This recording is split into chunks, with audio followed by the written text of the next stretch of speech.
নমস্কার বন্ধুরা, welcome to আরকে sports. আশা করি তোমরা সবাই সুস্থ ও ভালো আছো।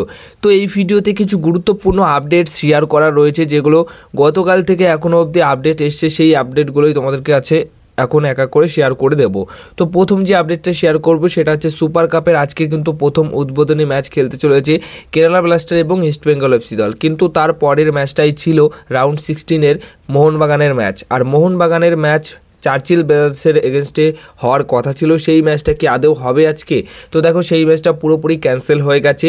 মোহনবাগান দল রাউন্ড 16 থেকে কোয়ার্টার ফাইনালে পৌঁছে গেছে বা কোয়ালিফাই করে গেছে। তো আজকের যে মোহনবাগানের ম্যাচটা হওয়ার কথা ছিল সেই ম্যাচটা কিন্তু আজকে হচ্ছে না। আজকে শুধু একটাই ম্যাচ হবে, সেটা ইস্ট বেঙ্গল এবং কেরালা ব্লাস্টার এফসি দল রাত 8টার সময় ম্যাচটা খেলবে। তো এবার নেক্সট আপডেট যেটা শেয়ার করবো সেটা হচ্ছে আই লিগ নিয়ে। তো আই লিগের চ্যাম্পিয়ন ঘোষণা করে দেওয়া হয়েছে গতকাল রাতেই। অফিসিয়ালভাবে চার্চিল ব্রাদার্সকে কিন্তু আই লিগের চ্যাম্পিয়ন ঘোষণা করা হয়েছে, সেটা গতকাল রাতেই করা হয়েছে। তো এই রকম একটা সিদ্ধান্ত কিন্তু গতকাল রাতে দেওয়া হয়েছে, কিন্তু এই সিদ্ধান্তে খুশি নয় ইন্টারকাশি এফসি। ইন্টারকাশি এফসি যখনই চার্চিল ব্রাদার্সকে অফিসিয়ালভাবে চ্যাম্পিয়ন ঘোষণার যে অফিসিয়াল অ্যানাউন্সমেন্টটা সেটা দেওয়ার পাশাপাশি তার ঠিক 2 থেকে 3 মিনিট পর গিয়েই কিন্তু ইন্টারকাশি তাদের কাছ থেকে একটা আপডেট শেয়ার করে। তারাও কিন্তু সোশ্যাল মিডিয়াতে একটা আপডেট শেয়ার করে, সেটা হচ্ছে তারা কিন্তু এই সিদ্ধান্তে খুশি নয়। তারা ন্যায্য শুনানি এবং সত্যিকারের যে বিষয়টা সেটার জন্য কিন্তু তারা এর থেকেও বড় উচ্চ পদস্থের যে আইনসভা রয়েছে সেখানে যাবে, সেখানে অ্যাপিল করবে, এই বিষয়টা নিয়ে যোগাযোগ করবে। হ্যাঁ, উচ্চ পদস্থ করবে যেখানে, সেটা হচ্ছে সিএএস, সেখানে কিন্তু অ্যাপিল করবে ইন্টারকাশি। তো সেখান থেকে দাঁড়িয়ে এখনই ঠিকঠাক করে বলা যায় না যে I league champion Churchill brothers, কারণ এখানে কিন্তু এই বিষয়টা এত সহজে মিটে যাবে না। ইন্টারকাশি দলও ছাড়বে না, চার্চিল ব্রাদার্সও কিন্তু ছাড়বে না। তো দুটি দলের মধ্যে এই যে বিষয়টা এটা কিন্তু সিএস অবধি যাবে।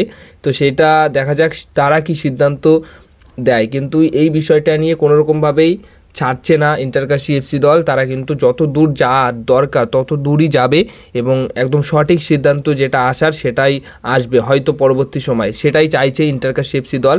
আর দুটি দলের মধ্যে কেনই বা এই বিষয়টা নিয়ে একটা ফাইট হবে না, কারণ আই লিগ চ্যাম্পিয়ন হলেই কোয়ালিফাই করে যাবে আইএসএলে। তো এই সুযোগটা কে ছাড়বে, এটার জন্যই মেন বিষয়। এবং যেটা সত্যি বা আসল যারা চ্যাম্পিয়ন তাদেরকেই চ্যাম্পিয়ন করা হোক, এটাই আমরা চাই। দেখা যাক শেষ অবধি পরবর্তী সময় কি আপডেট আসে। কিন্তু এত সহজে ইন্টারকাশি এফসি দল এই বিষয়টাকে ছাড়ছে না। এরা এই বিষয়টা নিয়ে কিন্তু উচ্চপদস্থ হাইকোর্টেও তারা যাবে বা আইনসভাতেও তারা যাবে, সেখানে যা সিদ্ধান্ত আসবে সেটাতেই তারা সেটাকে আর কি মানবে।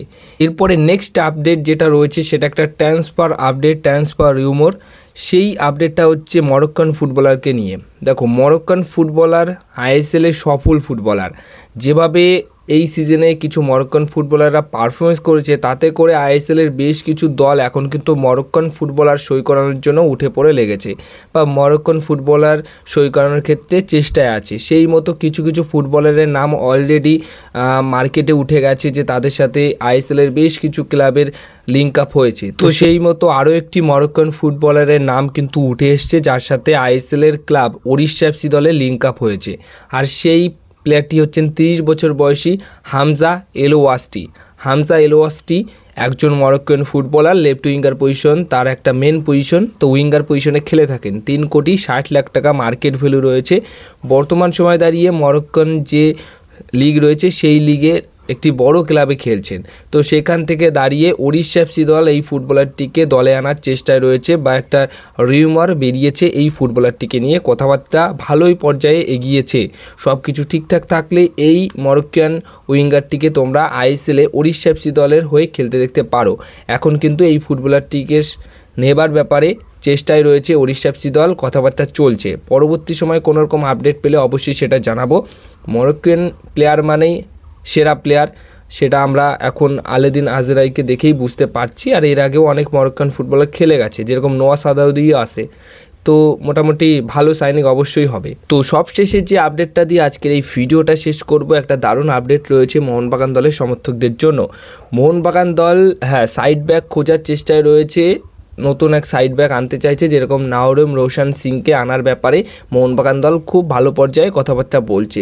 কিন্তু এর মাঝে আলোচনা উঠে গেছিলো যে সুভাষিস বোসকে তাহলে হয়তো ছেড়ে দেবে মোহনবাগান দল, কিন্তু এমনটাই নয়। ক্যাপ্টেন, মোহনবাগানের ক্যাপ্টেন সুভাষিস বোস আগামী বছরও থাকছে এবং তার পরবর্তী বছরেও থাকছে। হ্যাঁ, গতকাল যেটা খবর পাওয়া গেছে 2 বছরের চুক্তি বাড়িয়ে নিয়েছে, নতুন করে সুভাষিসের সাথে 2 বছরের চুক্তি বাড়িয়ে নিয়েছে মোহনবাগান দল। তো 2027 সাল অবধি মোহনবাগান দলের হয়েই খেলবেন ক্যাপ্টেন সুভাষিস বোস এবং ক্যাপ্টেনের দায়িত্বও তিনি থাকবেন। আর যতবার এই ফুটবলারটিকে নিয়ে সমালোচনা বা আলোচনা শুরু হয়েছে যে তাকে এবার ছেড়ে দেওয়া উচিত, যখন সে একটু ভালো খেলতে পারেনি বা খারাপ খেলেছে, তখনই কিন্তু পরবর্তী সময়ে সে ভয়ঙ্কর রূপে পরিণত হয়েছে, তার নিজের সেরা পারফরমেন্স তুলে ধরেছে। মানে যখনই আমরা এই ফুটবলারটিকে নিয়ে কিছু একটা বলবো যে এখন আর সেই বয়সটা নেই, ভালো খেলতে পারছে না, ভালো খেলতে পারবে না, তো এই যে সময়টা, এই কথা যখনই উঠবে বা উঠছে, তখনই কিন্তু পরবর্তী সময় দেখা দিচ্ছে যে এই ফুটবলারটি দারুণ পারফরমেন্স করছে। আর তার নেতৃত্বে অলরেডি আইএসএল লিগ শিল্ড, আইএসএলের 2টো কাপও জিতা হয়ে গেল। তো খুবই ভালো একটা ব্যাপার। কিন্তু সুভাষিস বোস অবশ্যই মোহনবাগান দলে থাকছে এবং তার সাথে 2027 সাল অবধি মোহনবাগান দল চুক্তি বাড়িয়ে নিয়েছে।